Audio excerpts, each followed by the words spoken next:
Monstrueusement humain, le podcast qui risque de te donner le goût de toi. Dans ce podcast, tu vas réaliser que nous sommes tous hors normes. Oui, même infime soit-elle, une part de toi est anormale. Et tu sais quoi ? Youpi ! Réjouis-toi ! Oui, parce qu'il est grand temps. Il est grand temps d'honorer nos singularités, nos regards différents, et de faire fructifier tout ça, et surtout de partager ce terreau-là au monde.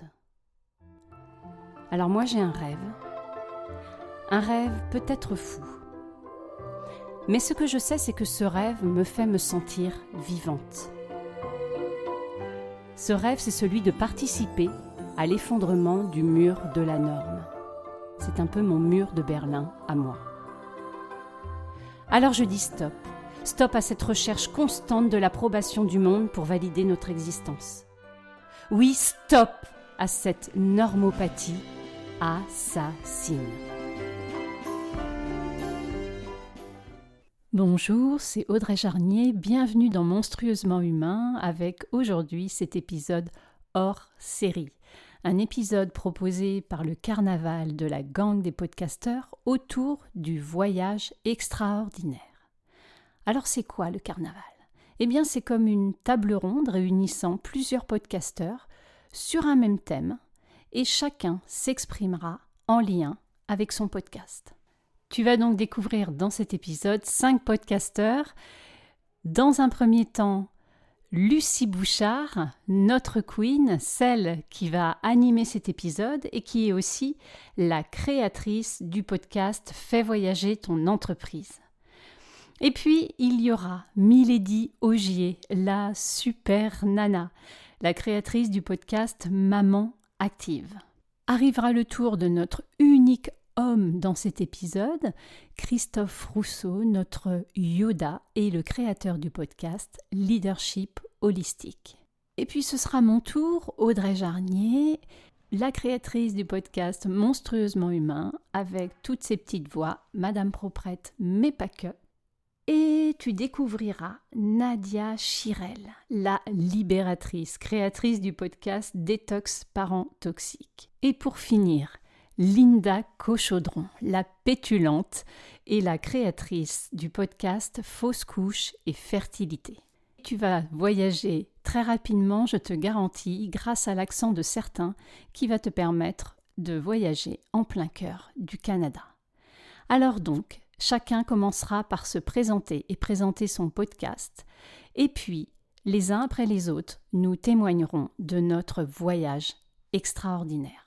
Alors, même si je doute encore que le voyage soit forcément l'équation vers la joie ou l'accomplissement, de par l'injonction de réussite qu'il suscite chez moi, je crois qu'après cette écoute, il me paraît incontestable que le voyage permet une vraie rencontre avec soi et une vraie compréhension de soi. Alors, belle écoute!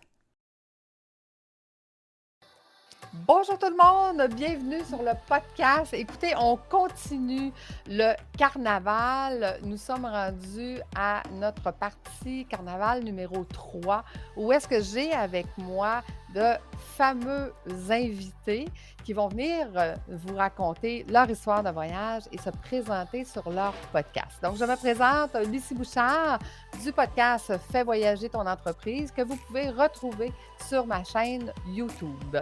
Et je vais demander maintenant à mes invités de se présenter. Donc, Milady, si tu veux bien te présenter, nous présenter ton podcast, s'il te plaît. Avec plaisir, Lucie, et merci pour l'invitation dans ce carnaval. Alors Grand moi, je plaisir. suis Milady, donc Milady Augier, et je suis la créatrice du podcast Maman Active, qui est un podcast qui s'adresse à toutes les femmes qui veulent vivre pleinement leurs ambitions maternelles, tout autant que leurs ambitions professionnelles.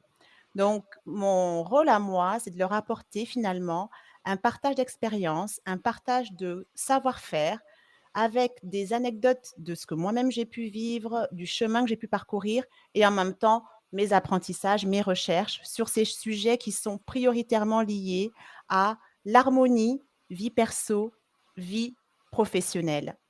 Et je suis donc à la fois une maman active moi-même de 4 garçons. Je suis juriste en immobilier.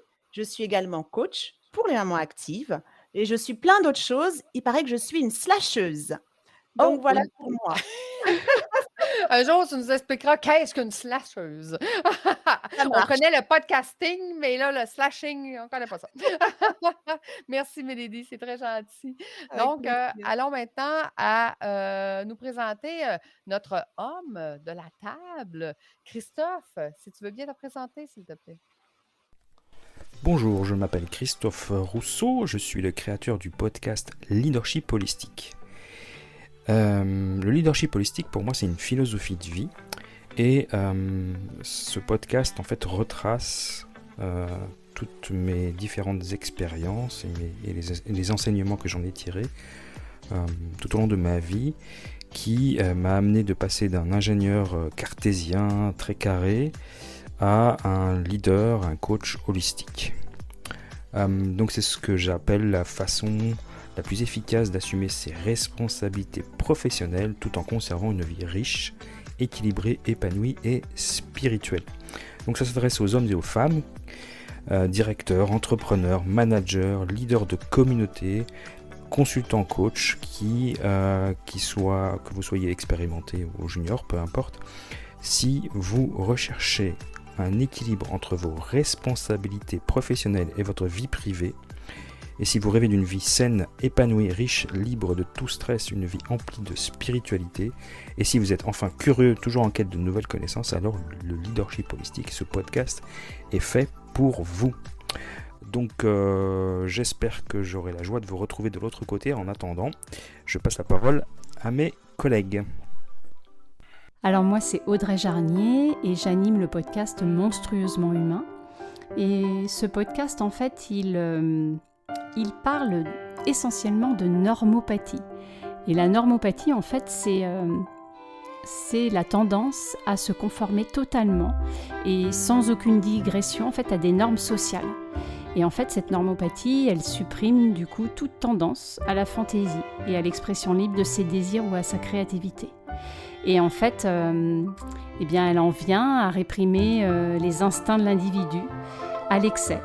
Et c'est de ça dont j'avais envie de parler dans ce podcast pour démontrer que l'on avait tous une partie hors norme et qu'on ne devait pas être honteux de cette partie, bien au contraire, et que si je permettais d'exposer toutes les particularités de chacun, eh bien peut-être que ça donnerait envie à chacun d'exprimer ce qu'il est. Le but étant pour moi que chaque individu puisse jouer sa note dans ce monde et se retrouve plus heureux, et que si chacun joue sa note, eh bien le monde serait plus paisible. Donc l'idée pour moi c'est on va dire de démolir le mur de la norme en permettant en fait dans ce podcast bien de parler à partir de moi, de mes ressentis, de mes ressentis peut-être bizarres, de mes postures peut-être pas habituelles, et puis d'interviewer des personnes qui peuvent avoir eu des parcours ou des choix dans la vie complètement hors normes, et de pouvoir inspirer les autres. Et moi, dans mon parcours, je suis une personne qui a travaillé beaucoup dans le milieu de la psychiatrie, dans le milieu de l'accompagnement, dans la relation d'aide, et puis j'ai aussi une partie artistique. Et donc l'idée dans ce podcast, c'est un petit peu de réunir en exprimant différentes voix, des personnages, d'en faire quelque chose parfois de drôle, de décalé, et en même temps de parler d'humanité.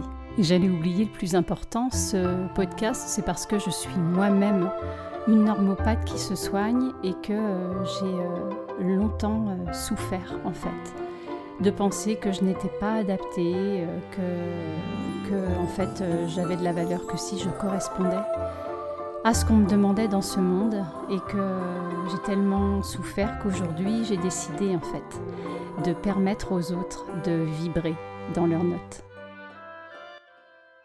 Bonjour à toutes et à tous, je suis Nadia Chirel, coach de destinée. Ma mission de vie, accompagner les femmes à se libérer de l'emprise des parents toxiques et à guérir de leur traumatisme d'enfance afin qu'elles puissent découvrir leur véritable identité et entrer dans leur destinée pour vivre une vie pleinement épanouie à tous les niveaux. Je suis l'hôte du podcast Détox Parents Toxiques et à travers ce podcast que vous pouvez retrouver sur toutes les plateformes d'écoute, j'ai plusieurs objectifs. 1. Lever le tabou des parents toxiques. 2. Déclencher des prises de conscience à mes auditrices et auditeurs qui, rendus à l'âge adulte, sont encore sous l'emprise des parents toxiques.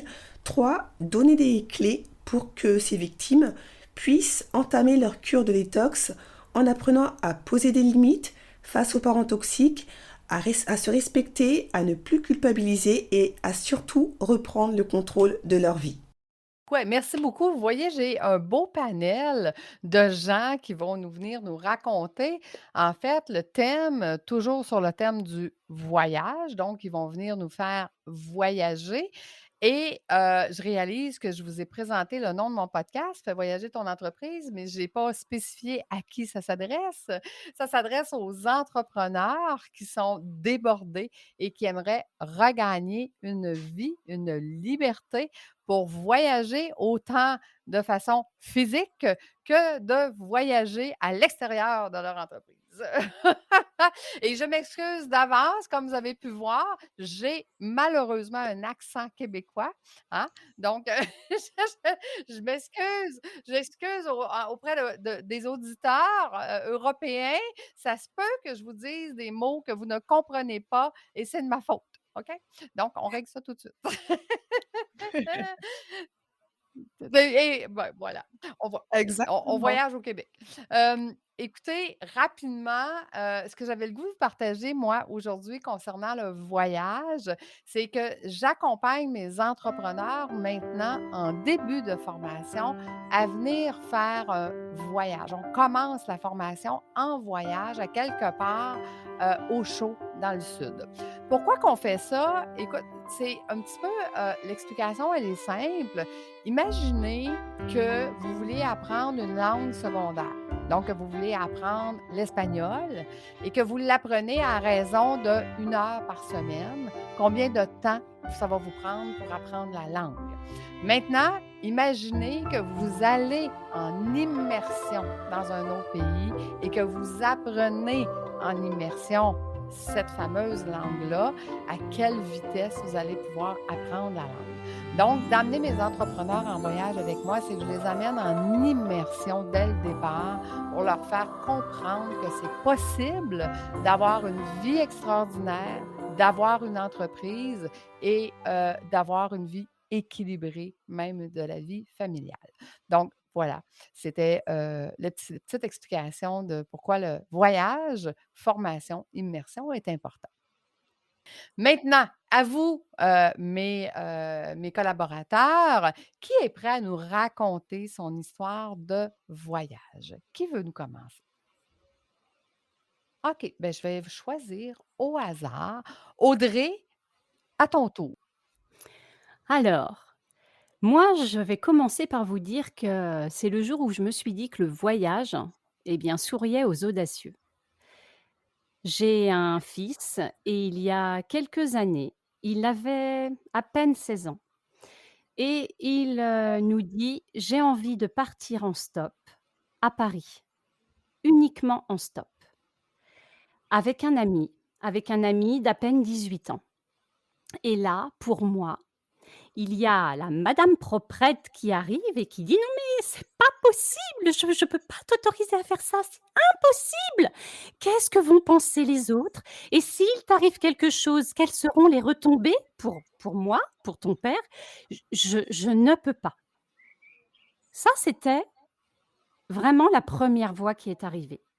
Et puis et puis moi, en fait, j'ai senti des papillons dans mon ventre et je me suis dit: «Non mais quand même, il a cette liberté, cet enfant, cette purée de liberté que j'aimerais tant avoir eue et écouter à son âge. Alors je me vois en train de faire le chemin, dans ma tête et me dire, et de dire aussi à son père, bah, peut-être qu'on peut accepter. Et l'objectif de mon fils et de son ami, c'est donc d'aller à Paris, de faire du stop pour rencontrer David Bail. David Bail, c'est celui qui a créé le parcours, l'art du déplacement en France, qui a aussi, inspiré les Yamakasi. Les Yamakasi, ça signifie en zaïrois, l'homme d'esprit, l'homme fort et voilà, lui, il fait du parcours depuis peu et il veut aller à sa rencontre. Alors, autant vous dire que David Bell, à l'époque, est une star et qu'en fait, il ne vit quasiment plus en France. En tous les cas, il part. Il part avec son ami et ils vont faire des rencontres, en autostop assez géniales, de personnes qui plongent dans leur aventure et qui sont, vraiment ravis de pouvoir le soutenir. Et ils arrivent, tout près de Paris, à Évry, je crois. Et là, ils rencontrent ce que je vais appeler un ange. Une jeune femme, ils sont quand même 2 grands gaillards, une jeune femme qui va les prendre en stop. Elle est prof, elle a 25 ans et elle leur dit: «Écoutez, les garçons, moi, dans un premier temps, je peux vous abriter». Elle va les abriter, elle va, leur laver du linge. Elle va, les accompagner, leur dire: «Vous pouvez laisser, vos bagages si vous voulez aller dans le centre-ville de Paris» et elle va être la première à dire un grand oui.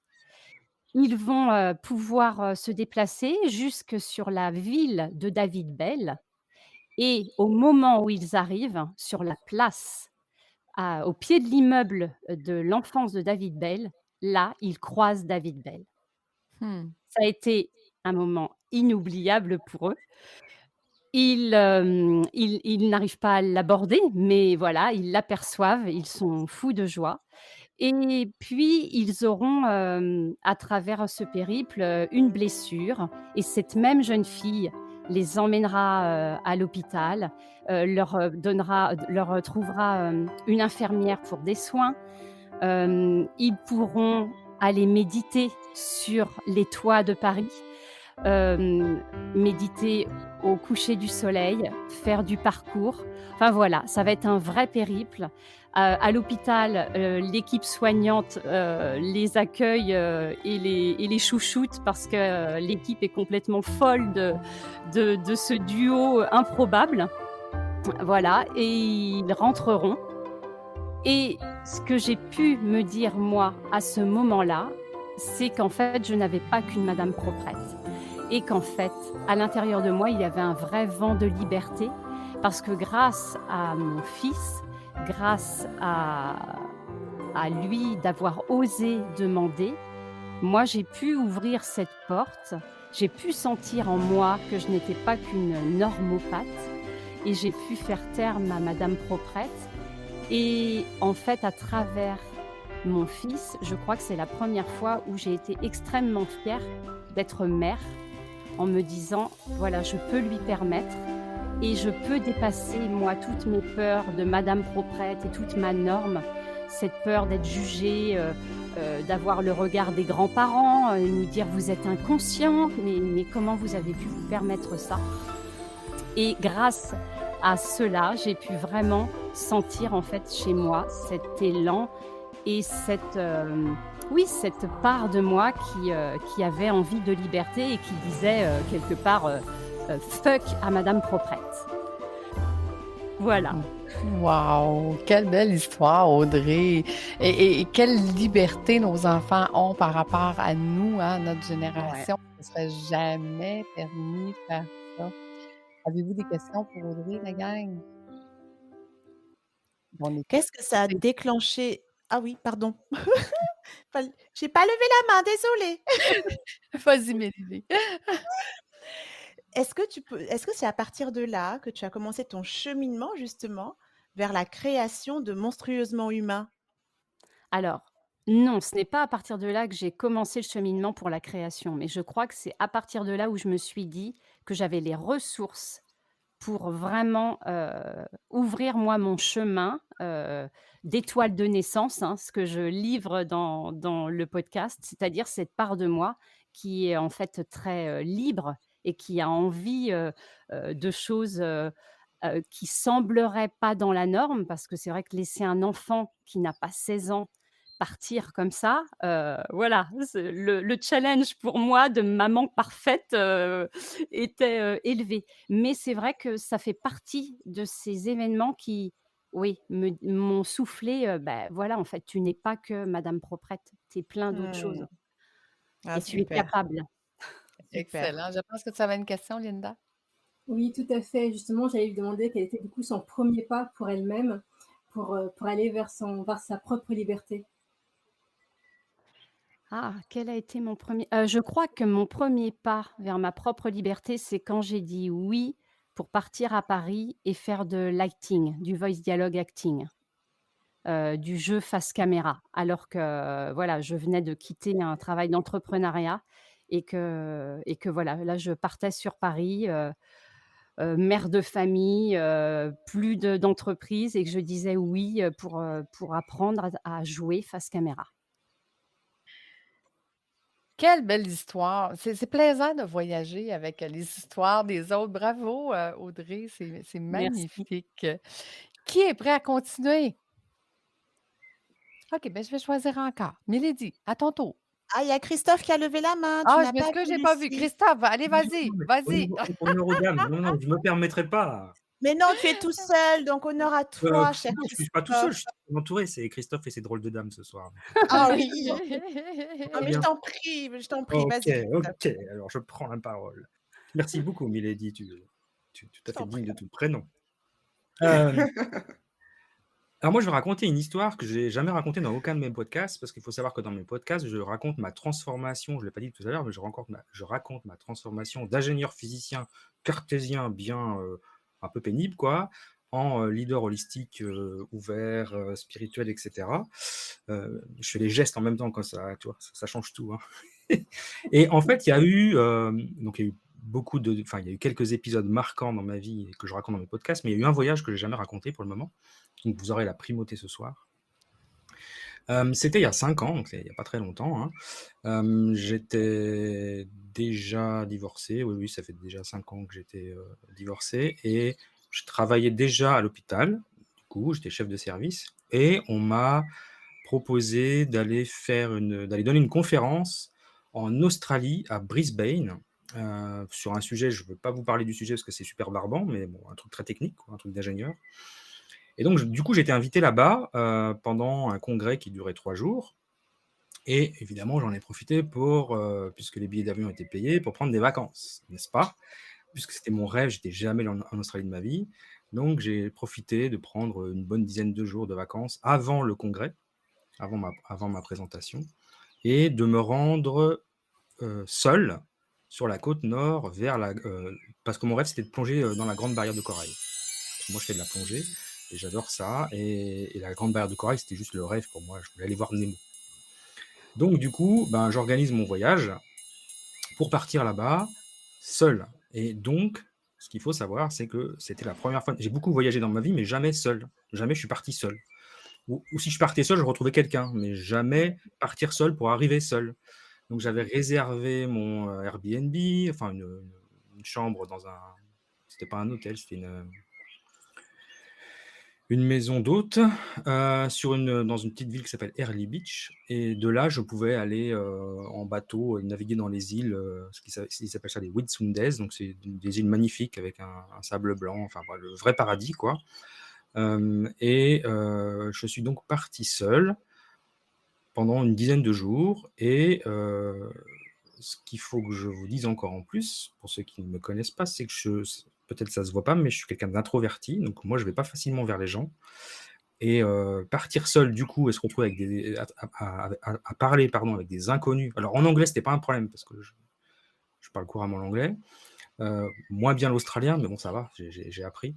Et donc je me suis retrouvé seul là-bas à occuper mes journées et essayer de rencontrer des gens que je ne connaissais pas, bien évidemment. Alors, c'est un endroit vraiment, c'est l'endroit babacool par excellence où il y a plein de combis Volkswagen avec des jeunes qui se baladent en backpacking. Donc, bon, moi, j'avais pas tout à fait 50, j'avais 49, voilà, mais j'étais quand même pas tout jeune, donc j'étais pas le typique backpacker, mais c'est pas grave. J'ai rencontré plein de jeunes gens, plein de jeunes filles, on a discuté avec voilà, avec des personnes que je connaissais pas, et c'était vraiment la première fois de ma vie que je faisais ça, parce que pour moi, il y avait aucun intérêt à discuter avec des gens que j'allais pas revoir le lendemain, c'était vraiment un concept dans ma vie, quoi. Donc là, c'était vraiment surprenant pour moi. Je me suis organisé des excursions, des excursions bateau, j'ai été faire mes plongées sur la barrière de corail. Donc je me suis occupé de moi, c'était la première fois de ma vie que je m'occupais juste de moi, en fait. Et donc ça a été une étape importante dans ma vie parce que je me suis un peu redonné confiance dans le fait que je pouvais voyager seul et que je me débrouillais très bien dans n'importe quel pays. L'Australie, à part les crocodiles, ça va, hein, c'est pas non plus le pays le plus dangereux. Puis quelques migales quand même aussi, ou grosses araignées et grosses iguanes, là, je sais plus comment on appelle ça. Mais à part ça, les gens sont plutôt civilisés, on va dire, donc il y a pas de souci. Mais j'ai pu me prouver à moi-même que je pouvais partir seul, me taper 30 heures d'avion quand même, voilà, tout seul, c'est pas simple. De m'organiser mon voyage tout seul, et ça s'est très bien passé, de m'organiser mes excursions, de passer des bons moments avec des gens que je ne connaissais pas et que je n'allais sûrement jamais revoir le lendemain, ou des soirées, voilà. En Australie, c'est assez simple, hein. On rentre dans un restaurant à ciel ouvert, il y a un groupe de musique, il y a plein de gens, tu commandes 2 bières et puis tu as plein de copains au bout de 10 minutes, quoi. Donc pour moi, c'était vraiment une nouvelle vie, quoi. Donc ça a été vraiment ce moment, le rêve total, c'est-à-dire prendre soin de moi, faire des choses que j'aime, moi, sans avoir à demander à qui que ce soit est-ce qu'on est d'accord pour aller faire ci ou ça, de rencontrer des gens que je ne connaissais pas, de faire des activités pour moi, et en toute égoïsme, mais bien pensé, en fait, tu vois. Et ça fait partie des choses où je me suis dit, ouais, faire des choses pour soi, c'est quand même pas si mal que ça. Parce que passer sa vie à vouloir sauver les gens, puis à toujours prendre soin des autres, mais pas soin de soi, ben, on sait ce que ça donne, hein, pas grand-chose. Un mec qui fait un burn-out, et puis bon, vous connaissez l'histoire, donc je ne vais pas le raconter ce soir. Mais là, pour le coup, j'ai expérimenté par le voyage et le dépaysement, parce que pour le coup, c'était vraiment magnifique. Des moments et de solitude, mais aussi de convivialité avec des inconnus, et des moments de découverte et d'activité que moi j'aime. C'est la découverte, l'aventure et la plongée sous-marine, quoi. Donc Et, voilà ma petite aventure. ben wow. Et je me poserais la question, Christophe, est-ce que ça t'a donné le goût de recommencer ce genre de voyage-là? Ah bah oui, pas qu'un peu. Je suis parti, alors je suis parti tout seul l'an dernier, mais pour retrouver des gens, dont une certaine Lucie d'ailleurs, au Mexique. Eh Heu, oui. mais je suis parti avec aucune crainte, même si je retrouvais des gens que je connaissais pas en physique, hein, parce qu'on s'était jamais Oui, rencontrés. exact. J'ai eu aucune peur de partir au Mexique, bien au contraire, et puis je le fais volontiers maintenant, souvent. Alors, je je suis pas obligé de partir très loin, mais je peux partir un week-end seul, Hmm. juste pour me faire mon petit truc à moi, je me fais mon aventure à moi. Et alors les gens me trouvent très bizarre, même mes parents me disent: «Mais pourquoi tu pars tout seul? Ça va pas? Tu es sûr que tu vas pas faire une dépression?» Non, ça va Ça bien, fait au tellement contraire, au bien. contraire, je pars avec moi-même, je vais très bien. Ouais, c'est ça. Et ça fait tellement de bien. Écoute, moi, j'ai commencé ça, là, bien des années, puis j'appelais ça mes semaines de sauvage. Tu sais, une semaine où est-ce que tu as juste pas besoin de parler à personne. Exactement. C'est comme ça fait Tu es du pas bien. obligé si tu as pas envie. Oui, c'est Et puis si ça. tu as Tu envie, avec tu pars avec tes toi-même, gens. Oui, avec ton âme. Rendez-vous avec ton âme. On va appeler ça comme ça. Merci Christophe, merci d'avoir avec partagé, c'est plaisir. super gentil. Donc Milady, c'est à ton tour, là. Allez, c'est parti! Alors moi, je vous avoue que j'ai eu beaucoup de mal à choisir mon histoire de voyage parce que j'ai toujours eu la sensation que ma vie tout entière est un voyage permanent. J'ai beaucoup voyagé, j'ai eu mon premier passeport, j'avais 3 ans et donc je me suis dit: «Mais quelle histoire de voyage je vais raconter au carnaval?» Et vous savez quoi? Je pense que la plus grande histoire de voyage que j'ai à partager, c'est mon voyage intérieur. C'est pas un voyage dans un avion, en tout cas pas un avion classique. C'était après ça a été lié à un voyage dans un avion, je vous raconte. Il y a de cela 11 ans maintenant, nous avons décidé de tout quitter et de tout recommencer à zéro avec 2 petits bouts. Nos 2 premiers qui étaient encore très petits et nous sommes revenus nous installer en France. Nous vivions à Libreville, au Gabon. C'est là où j'ai eu, mes 2 premiers garçons et à cause de la situation politique qui était très instable à l'époque, nous avons dû prendre cette décision-là pour le bien-être de nos enfants et pour notre avenir aussi, familial. Et pour moi, ça a été un gros déchirement parce que le Gabon, c'est chez moi, j'y ai toute ma famille et donc j'ai dû tout laisser derrière moi pour ne me «contenter» entre guillemets que de la famille que j'avais créée, c'est-à-dire mon mari et mes enfants. Et j'avais jamais vécu comme ça de ma vie parce que on a toujours vécu très entourés. Je suis d'une très grande famille et j'avais très, très peur de cette nouvelle vie qui m'attendait. Et on est arrivé ici et là, ça a été un tsunami, mais vraiment. Je me suis dit: «Mais qu'est-ce que je fais là? Pourquoi je suis revenue en France?» Parce que je connaissais la France comme une petite fille, où j'ai vécu une enfance magnifique, de toute petite jusqu'à l'âge de 12 ans. Je suis repartie à Libreville. Ma vie, c'était un va-et-vient, en fait, entre Libreville et Toulouse, précisément, dans le sud de la France.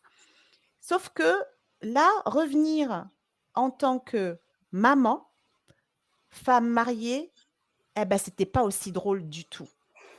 Parce que j'avais pas de famille, j'avais personne et je ne connaissais plus personne. Comme j'ai fait des études assez internationales, tous mes amis pendant mes études étaient dans le monde entier et là, il fallait tout reconstruire, en fait. Et là, ce dont je me suis rendu compte, c'est que c'était trop pour moi, ce voyage-là et que j'avais besoin d'un autre voyage et c'est ça que j'ai appelé le voyage intérieur. Parce que j'étais en colère, j'étais déçue de mon choix, j'étais dans la culpabilité en permanence parce que figurez-vous que mon premier fils, qui à l'époque avait 3 ans et demi, a pleuré pendant 1 an, Mmh. tous les soirs, en réclamant de rentrer dans sa maison jaune, la maison qu'on avait à Libreville. Et là, en tant que maman, clairement, la culpabilité m'a envahie. Je me suis demandé si on avait fait le bon choix. Je me suis dit peut-être qu'il valait mieux rester dans un pays instable politiquement, mais où on était heureux. Je me suis dit que peut-être que j'en avais trop imposé à mes bébés. Même mon mari n'était pas spécialement épanoui, pourtant il était rentré chez lui, parce que mon mari est d'ici et donc c'était un peu un tsunami familial et c'est de là que j'ai commencé à prendre le temps de me retrouver avec moi-même et de voyager à l'intérieur de moi pour comprendre comment reconstruire ma vie, pour reconstruire ma vie aussi avec les autres. Et c'est là où j'ai réalisé que tout commençait par moi et que tout se passait à l'intérieur de moi. Et que si je me sentais ainsi, si j'avais l'impression d'avoir tout échoué, et si c'était le chaos selon moi, hein, c'est parce qu'en fait c'était le chaos d'abord à l'intérieur de moi. Et là j'ai commencé un cheminement et j'ai découvert un univers que vraiment je ne connaissais pas à ce point puissant. J'ai toujours été quelqu'un de très curieuse. D'ailleurs, ma maman, elle m'en voulait beaucoup quand j'étais petite. Elle me disait que j'étais beaucoup trop curieuse et j'ai découvert à ce moment-là de ma vie que ma curiosité était mon super pouvoir. Parce que c'est grâce à elle que j'ai pu faire ce voyage intérieur. C'est grâce à elle que j'ai pu trouver des réponses pour avancer un pas après l'autre et reconstruire une vie encore plus belle que celle qu'on avait à Libreville. Et ce voyage-là est passé par beaucoup de questionnements. Ce voyage-là est passé par se regarder en face dans un miroir. Ce voyage-là est passé par arrêter d'accuser les événements extérieurs à soi d'être à la source de son propre malheur. Et petit à petit, année après année, j'ai fini par reconstruire une harmonie de vie.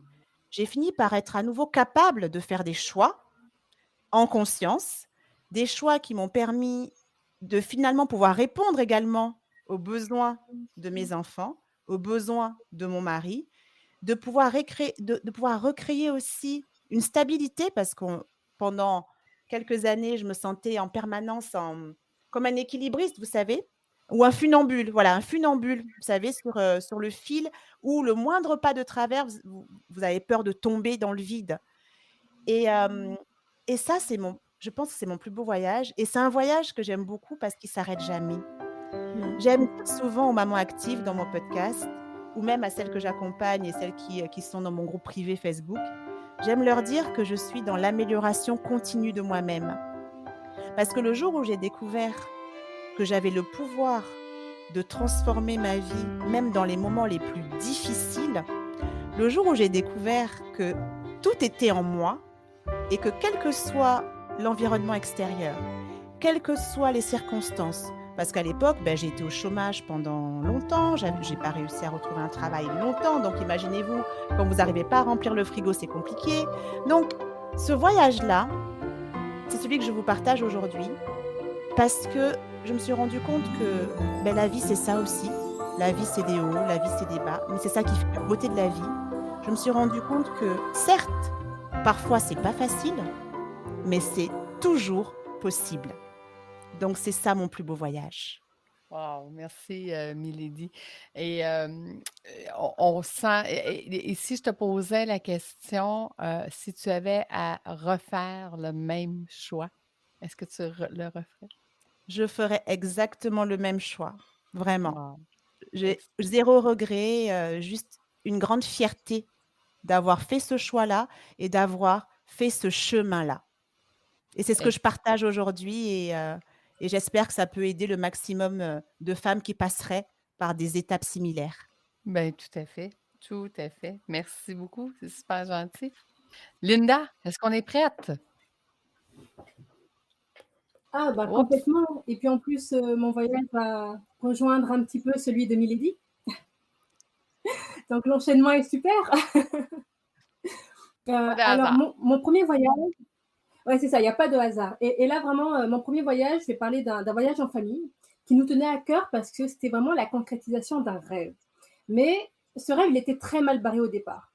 En fait, pour commencer peut-être à spoiler un petit bout, ce sont vraiment mes fausses couches qui m'ont donné le courage et qui m'ont donné la carte pour trouver le chemin qui menait à ce rêve.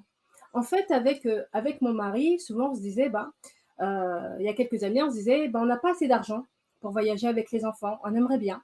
On voyait tous nos amis partir à chaque fois en vacances, chaque vacances ils partaient, on voyait notre famille pareil, et puis on se disait, nous, on ne peut pas se permettre ça. Et ça nous embêtait beaucoup. Et c'était une sorte de petite frustration qu'on avait, mais on se disait, au moins nous on s'aime et on est tous en bonne santé, c'est génial, on est là les uns pour les autres. C'était vraiment quelque chose d'important pour nous et on était vraiment reconnaissants de pouvoir vivre ça. Mais on regardait souvent les émissions de personnes qui voyageaient, qui s'expatriaient, qui entamaient des aventures diverses et variées, comme des tours du monde, etc. Et puis on se disait, on aimerait bien vivre ça quand même. Alors, on en parlait, mais sans plus. Et puis, un jour, on a voulu agrandir la famille et j'avais déjà 2 enfants à l'époque. Et puis là, j'ai commencé à enchaîner les fausses couches, les premières. Et en fait, ça a été comme un tsunami vraiment dans ma vie. Et je me suis dit, OK, en fait, j'ai déjà osé des changements dans ma vie, des changements importants. Et j'ai déjà vécu des choses douloureuses et je pensais, curieusement, que j'étais vaccinée, que ce genre de choses n'arrivait qu'aux autres. Et là, en fait, je me prends ça en pleine figure, je dis, OK, là, j'ai le choix, en fait. Soit je continue d'avoir des rêves que je ne réalise jamais, en me disant, j'ai pas assez d'argent, j'ai pas le temps, j'ai ceci, j'ai cela. Ou soit je me dis, écoute, tu viens de porter la mort pendant 3 semaines et tu t'en es relevé. Tu as un putain de super pouvoir. Si tu es capable de faire ça, tu es capable de tout faire, en fait. Qu'est-ce qui peut t'arrêter? Eh bien, rien.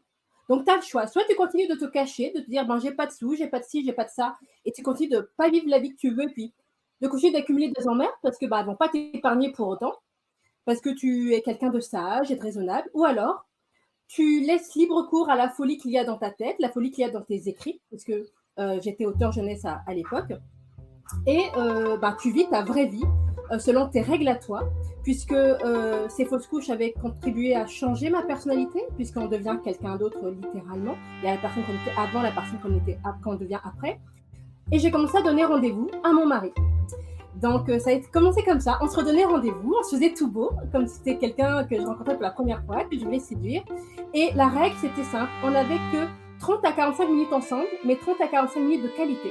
On ne parlait que de nos rêves, des choses qu'on voulait réaliser ensemble en tant que couple. Pas des enfants, pas des difficultés, pas du boulot, que de nous et de nos rêves. Ça a commencé comme ça a été l'air de rien. Et puis on s'est dit, si on n'avait pas de problème d'argent, comment est-ce qu'on fonctionnerait? Et en fait, de fil en aiguille, on a commencé à agencer nos rêves. On s'est dit, nous, ce qu'on veut, c'est se créer des souvenirs en famille. C'était vraiment ça qui nous plaisait, se créer des souvenirs en famille. Mais un autre problème c'est manifesté. C'est que moi, je voulais les créer à la mer et mon mari voulait les créer à la montagne. Je sais ce que tout le monde se dit, ton mari, il est contrariant. Et vous avez raison. Mais ce n'est pas grave. On a commencé à se mettre d'accord. Je m'insurge. Je suis pas d'accord avec toi. Non, en fait, il est adorable, mais ça nous a fait nous prendre conscience que c'est important pour nous de nous aérer l'esprit. On s'est dit, on voudrait pouvoir partir, même si c'est le week-end, même si c'est les vacances, partir tout le temps. Mais on n'est pas riche, qu'est-ce qu'on pourrait faire? Et ça nous a amené sur la piste du camping-car. Parce qu'on s'est dit qu'avec un camping-car, on pourrait partir tout le temps, en fait. Quand on veut, on pourrait aller où on veut, on pourrait même faire notre tour du monde si on le souhaite. En fait, on s'offrait la liberté. Et en fait, du coup, c'est ce qu'on a fait. On a fini par sauter le pas pour ce camping-car. Et on a pu entreprendre notre premier voyage. Alors, ce premier voyage, il était magique parce que déjà toute la famille l'attendait avec impatience. On est vraiment tombé en amour de ce camping-car. Alors, je précise, on n'en avait jamais fait. C'était vraiment une découverte totale. On dit, on s'en fout, on l'achète, ça nous plaît pas, on le revend, on est assez jeune. Là, c'était la folie. On avait vécu 2 fausses couches. On s'est dit, on a survécu à ça, on peut survivre à l'achat d'un camping-car. Donc, on s'est embarqué et puis on a établi des règles, mais par rapport aux rêves qu'on avait. Donc, par exemple, pas d'écran dans le camping-car. Et surtout, l'envie de s'émerveiller de tout. Et donc là, avec nos enfants, alors à ce moment-là, j'avais déjà un premier bébé arc-en-ciel, donc on était 3 enfants. Enfin, j'avais 3 enfants à ce moment-là. Et on s'est dit, voilà, on va partir. Mais on s'émerveille de tout. Et donc, on a commencé à s'arrêter quand on voulait s'arrêter. Il y avait, je sais pas, un vendeur de fruits et légumes sur la route. Et on s'arrêtait pour discuter, pour goûter les fruits. Un point de vue qui nous plaisait. On s'arrêtait, on regardait, on admirait le paysage. On se trouvait chanceux d'être là. On prenait des photos. Chose que lorsqu'on voyage en voiture, on ne faisait pas du tout. Le principe de la voiture, c'est on a une destination, on y va direct. Avec le camping-car, ce qui compte, c'est pas la destination, vraiment, c'est le voyage et le fait d'être tous ensemble. Et je me souviens, lors de ce premier voyage, il y avait un panneau qui indiquait la naissance de la Seine. Et nous, on vit près de Versailles, en région parisienne, et pour nous, la Seine, c'est Paris. C'est cette grande étendue d'eau à Paris, que bien sûr, qui est immense, qu'on ne peut pas atteindre. Et puis là, on arrive en dessous de Dijon, et puis on voit la naissance de la Seine. Alors déjà, première curiosité, on se dit, qu'est-ce que la Seine vient faire ici concrètement? Elle n'est pas censée être là, mais on va aller voir. Et en fait, on est arrivé dans un lieu magnifique, et avec une statue d'une nymphe qui indiquait vraiment la naissance de la Seine. On voyait la Seine qui débutait, c'était un bébé, un tout petit cours d'eau. Et là, mes enfants ont écarté les pieds, se sont mis de part et d'autre de la Seine. Et à ce moment-là, dans leurs yeux, toute la magie, maman, on enjambe la Seine. On est capable de faire ça. C'est-à-dire, pour mes enfants, ils vivaient un moment vraiment magique, mémorable. Et encore aujourd'hui, c'est leur plus beau souvenir. Que ce soit la petite qui avait 3 ans et demi à l'époque, ou ma grande qui devait avoir 9 ans ou 10 ans à l'époque, c'était le même émerveillement parce qu'ils étaient en train de réaliser quelque chose qui est normalement impossible. Ils étaient en train d'enjamber la Seine. Et bien sûr, durant ce voyage, on a vécu des tas de choses extraordinaires. On a crapahuté, on a fait de la randonnée, on a mangé des glaces, on a vécu vraiment tout ce temps on avait mûri ce projet avec mon mari. On s'était dit, on veut de la liberté, on veut des rires, on veut des souvenirs, on veut ci, on veut ça. Et on a pu le créer. Et on s'est dit, c'est l'une des meilleures décisions qu'on a prises de notre vie. Et donc, en fait, ce premier voyage, nous a permis de mûrir, nous a permis vraiment de mieux nous connaître, et nous a permis de voir qu'il était possible de réaliser les rêves, et que dans les rêves, il y avait plein de magie, plein de petits rêves qui étaient encore plus beaux que le premier. Et donc, aujourd'hui, c'est vrai que pour moi, c'est devenu quelque chose de très, très important. Et c'est ce que j'essaye d'apporter, en fait, que ce soit à travers le podcast, montrer aux personnes peut-être qui sont aujourd'hui dans la souffrance que ce qu'elles vivent aujourd'hui, qui est très douloureux, qui semble insurmontable, peut-être peut être le premier pas vers quelque chose de très, très beau, même si aujourd'hui, ces personnes-là ne le voient pas. Et donc, voilà, pour moi, c'est important de mettre de la fertilité dans sa vie et pas que dans son corps. Et c'est ce que j'espère faire par ma vie, en tout cas, et parce que je crée. Mais là, la question, Linda, Oui. Est-ce que vous faites encore du camping-car? À fond. Elle fait partie de la famille. Et ça fait combien d'années maintenant? Ça fait depuis 2020, ça va presque faire 3 ans là. OK, ben On l'a bravo. acheté en 2019, je crois, on l'a reçu en 2020, juste avant le Covid. On était bien inspirés. Oui, c'est ça. Vous allez avoir encore plein de belles années pour en profiter, de vous créer des beaux moments. Et c'est Oh oui, si important de vivre le moment présent et de se créer des beaux moments. Merci. oh oui. Merci d'avoir partagé. Nadia, Mmh. c'est à ton Bah, tour. comme quoi, hein, pas besoin de voyager, super loin pour vivre des aventures de dingue, hein. Non, exact. Bah, justement, quand tu t'as proposé la thématique du voyage, je me suis dit: «Mais qu'est-ce que je vais raconter?» parce que bon, j'ai voyagé, il y a pas de problème et cetera, mais en lien avec les parents toxiques, je voyais pas trop. Merci Milady, tu m'as bien aidée. En fait, donc voilà, le voyage que je vais vous partager, hein, c'est pas forcément le plus glamour, ni exotique, hein, puisque je suis restée en France, mais comme quoi tout est possible.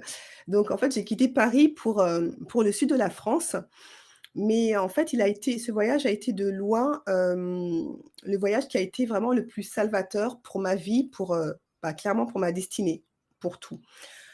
Pourquoi salvateur? Parce qu'en fait, tout simplement, c'est dans cette ville que je peux littéralement dire, bah, en fait, que je suis née de nouveau. Née de nouveau à tous les niveaux, ça c'est sûr et certain.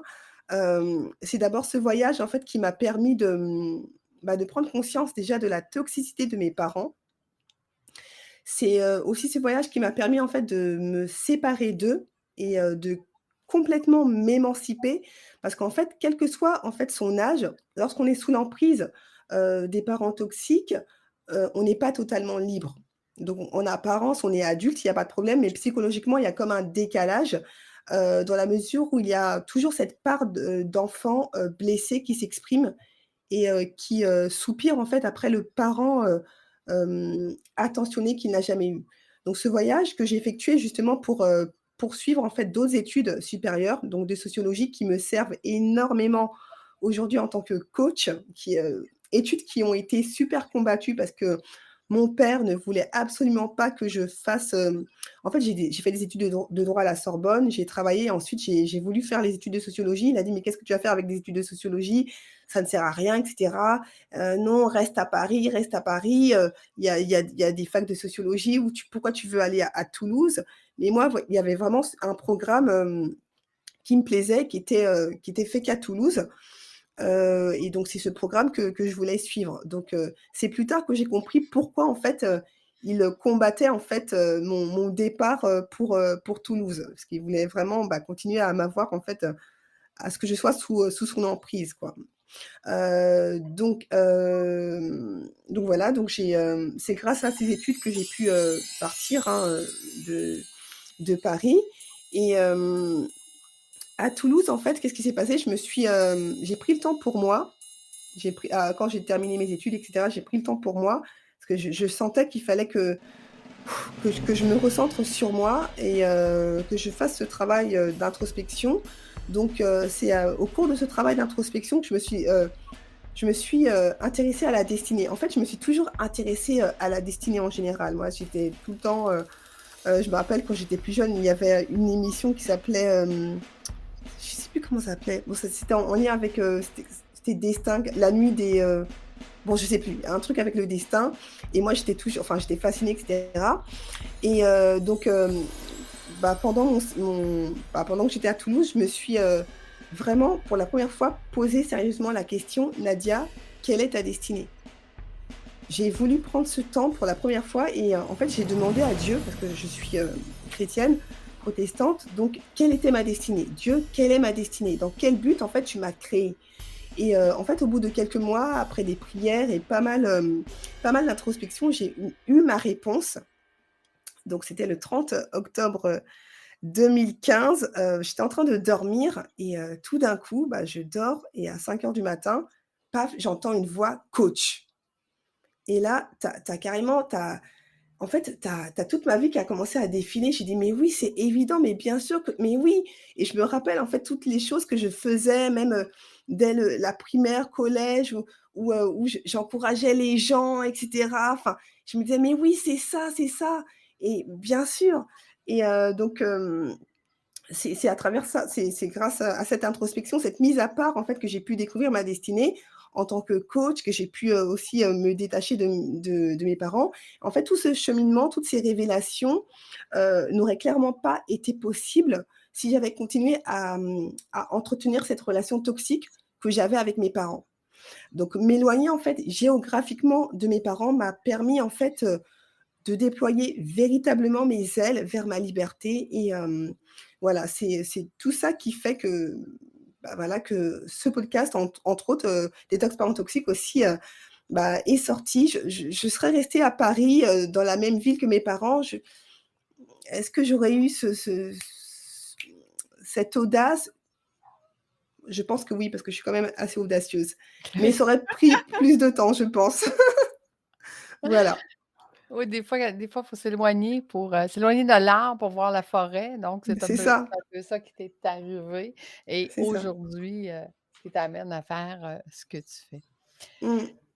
Écoutez, waouh! Quel, beau voyage vous venez de nous faire, parcourir. Merci. Merci de vos échanges. J'aurais le goût, qu'on fasse rapidement, tour de table. Où est-ce qu'on peut retrouver vos podcasts et quel est le nom de vos podcasts? Donc, si on va faire l'inverse, on va commencer par toi, Nadia. Ah oui, pardon. Alors, on peut retrouver mon podcast Détox Parents Toxiques, sur mon site, de podcast, www.detoxparenttoxiques, tout attaché, parenttoxiques au pluriel.com. Donc www.detoxparenttoxiques.com. Excellent, merci. Linda? Alors, on peut retrouver toutes les plateformes d'écoute, donc allez sur votre plateforme d'écoute préférée. Normalement, j'y suis, également sur YouTube et puis bientôt sur deuilpérinatal.com. Excellent, merci. Audrey? Toutes les plateformes d'écoute et il y a aussi une page Facebook qui s'appelle Monstrueusement Humain, le podcast. Merveilleux. Mireille? Pareil, tout pareil, toutes les plateformes d'écoute. Donc, vous choisissez la vôtre et vous me trouverez, c'est le podcast Maman Active au pluriel. Et je suis sur Facebook, toujours pareil, Maman Active au pluriel. Et je vous invite à nous rejoindre aussi sur notre groupe privé Maman Active. Voilà. Merci. Christophe? Et ben moi aussi, un leadership holistique sur toutes les plateformes, sur YouTube, la chaîne Leadership Holistique, et sur mon site leadershipholistique.com. Tout attaché. Voilà. Et fait voyager votre entreprise, effectivement, sur toutes les plateformes, mais surtout sur YouTube, puisque vous pouvez mettre des commentaires et on peut discuter. Hey, j'adore jaser, c'est pour ça qu'on est en carnaval, pour être capable de raconter nos histoires. Merci beaucoup, tout le monde. Merci aux auditeurs d'avoir écouté jusqu'à la fin. Merci d'avoir partagé, les amis. Puis, nous, on se donne rendez-vous la semaine prochaine. Merci tout le monde. Bye Merci. bye. Merci. Bye. Au revoir. Alors voici cet épisode sur le voyage extraordinaire terminé. Comme je te le disais en début d'épisode, moi je me suis bien souvent gâché des vacances par cette injonction de réussite ou cette injonction de détente durant cette période. Comme si le fait de définir une pause bien précise dans l'année devait absolument me faire basculer à un instant précis dans une détente ou une joie ou une envie ou une curiosité ou une vitalité immédiate. Et comme si tout ce qui avait pu s'accumuler avant ou se dérouler avant pouvait en un claquement de doigts se dissiper, s'évaporer pour plonger dans cette allégresse. Bon, voilà. Pour moi, c'est toujours assez questionnant. Mais en tous les cas, j'espère qu'à l'écoute de cet épisode, comme moi, tu auras pu entreapercevoir que tout compte fait, le voyage, il prend bien des formes et bien des notes différentes les unes des autres. Et qu'en fait, il ne revêt pas forcément le cliché de la carte postale, du soleil et des palmiers. Et que tout compte fait, c'est surtout le grand oui. Vous savez, comme mon youpi. C'est ce grand oui sans condition. Ce grand oui sans condition à l'expérience qui offre la possibilité d'accès aux cadeaux du voyage. Alors, n'oubliez pas, en parlant de cadeaux, le plus beau cadeau que vous puissiez faire, c'est de partager Monstrueusement Humain à toutes les personnes pour qui vous pensez que ce serait un vrai bénéfice. Alors partagez, et puis je vous souhaite une belle fin d'été avec une reprise à partir du 26 août pour Monstrueusement Humain. À bientôt!